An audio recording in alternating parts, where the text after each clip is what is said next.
Jésus-Christ selon saint Luc. En ce temps-là, Jésus disait à ses disciples, « Vous le savez bien, si le maître de maison avait su à quelle heure le voleur viendrait, il n'aurait pas laissé percer le mur de sa maison. Vous aussi tenez-vous prêts, c'est à l'heure où vous n'y penserez pas que le Fils de l'homme viendra. » Pierre dit alors, « Seigneur, est-ce pour nous que tu dis cette parabole, ou bien pour tous ?»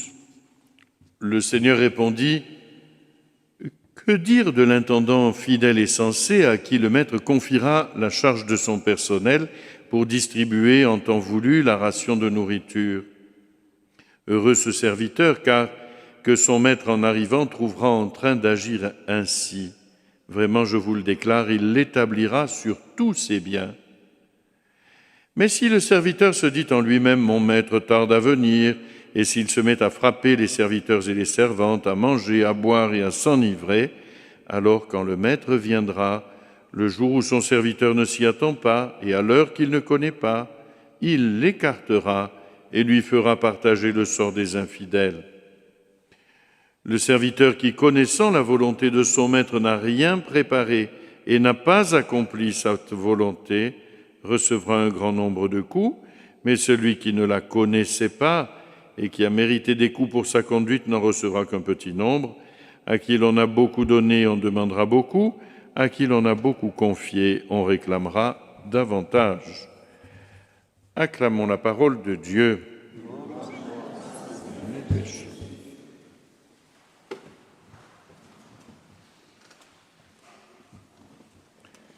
Frères et sœurs, nous qui sommes là, nous qui sommes devant nos écrans, nous aimons le Christ.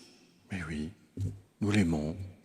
Nous aimons l'Évangile. C'est une parole qui nous touche, qui nous fait avancer. Nous aimons l'Église au-delà de toutes ses misères. Nous sommes des familiers de la prière. Eh bien alors, attention.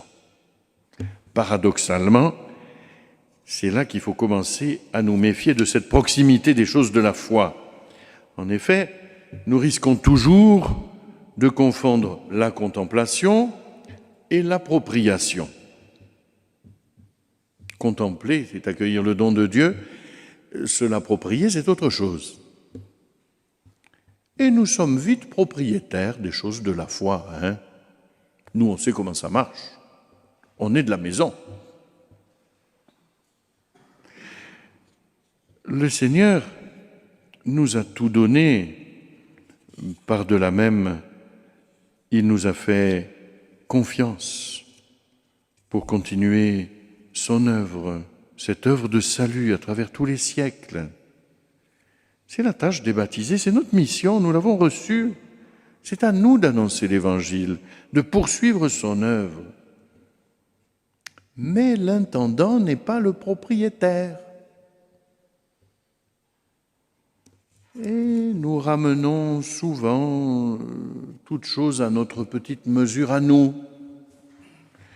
Parce que nous évoluons dans le temps, dans un certain contexte familial, sociologique, religieux. Alors on met tout dans nos petites boîtes d'aujourd'hui. Et le mystère, eh bien alors on le rapetisse à notre petite mesure humaine pour qu'il rentre bien dans la boîte. On le réduit à nos humeurs, à notre sensibilité. On est très sensible toujours. Et Jésus nous invite à être vigilants là-dessus. Nous ne sommes que les intendants des mystères du salut, pas les propriétaires. Et saint Paul le rappelle avec force dans la première lecture. Lisez-la, relisez-la, relisez-la. C'est des textes magnifiques que nous avons. Il nous rappelle que le mystère du Christ est d'une richesse insondable. C'est-à-dire qu'on n'en connaît pas la profondeur. C'est insondable.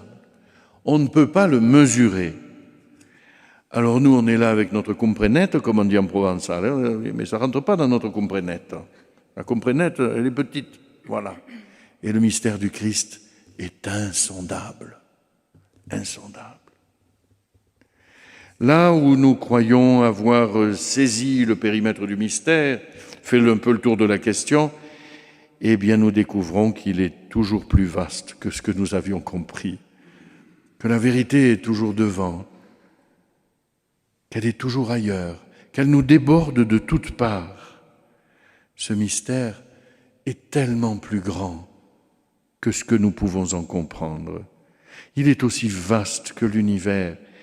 Ce n'est pas nous qui possédons Dieu, ce n'est pas nous qui gérons le projet de salut de notre Dieu, mais nous en sommes les intendants chargés de faire fructifier la grâce, de multiplier l'émerveillement de l'humanité devant la splendeur de l'amour insondable que Dieu porte à ce monde. C'est notre travail, multiplier l'émerveillement, faire fructifier la grâce.